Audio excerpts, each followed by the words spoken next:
왜 치즈인 것 같으세요? 올해 발효식품이라기 오래 가는 거 아니에요? 상하지 않는 이미 상한 거잖아요, 한 번.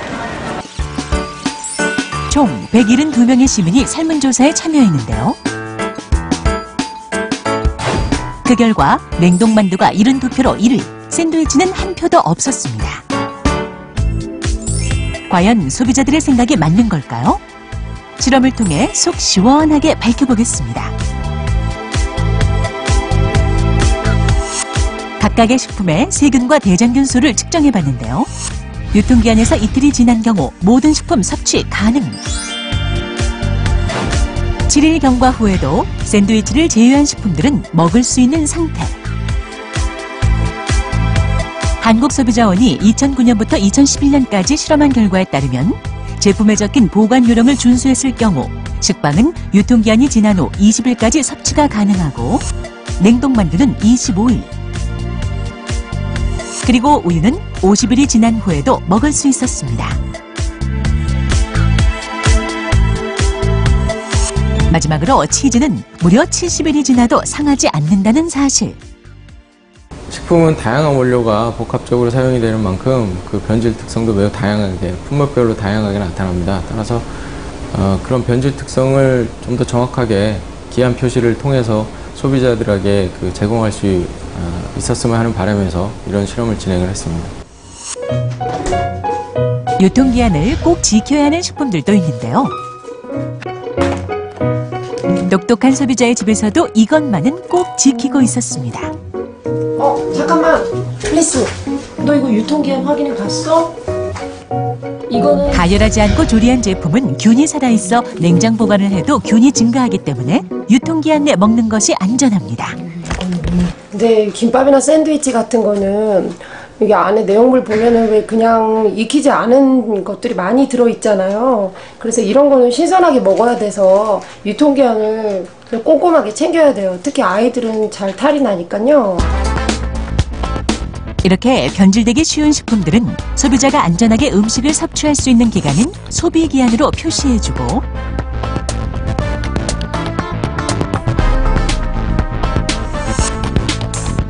통조림이나 잼같이 상대적으로 보관기간이 긴 식품들은 품질 유지기한으로 표시해주는 세분화가 필요하지 않을까요?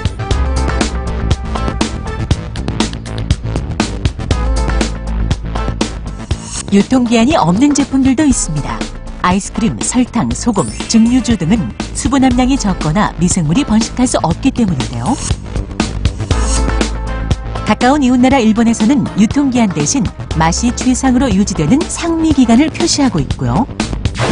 호주에서는 소비기한과 함께 식품이 최상의 품질을 유지할 수 있는 최상품질 유지기한을 표시하고 있습니다.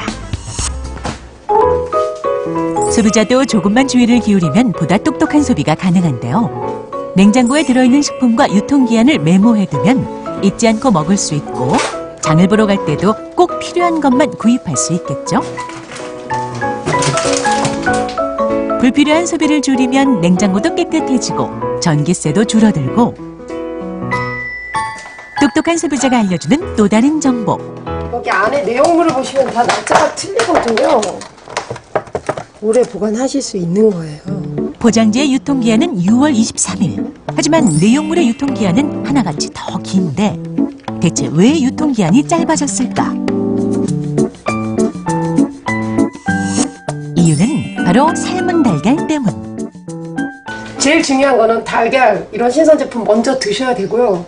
그 다음에 뭐 냉면 당장 먹을 거 아니다. 그리고 유효기간도 많이 남아있으니까 이런 거는 나중에 천천히 드셔도 아무 상관이 없어요. 유통기한이 지난 우유는 닭 비린내를 없애는 데 활용하면 효과 만점.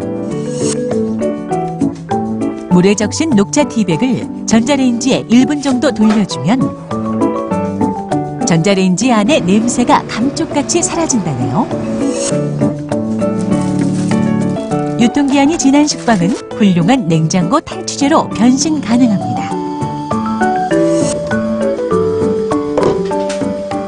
식빵을 태운 후 은박지에 씌워 구멍을 뚫어주고 냉장고에 넣어놓으면 악취 제거와 습기 제거에 탁월한 효과가 있다는 사실. 유통기한 지난 식품들 이래도 버리시겠습니까? 유통기한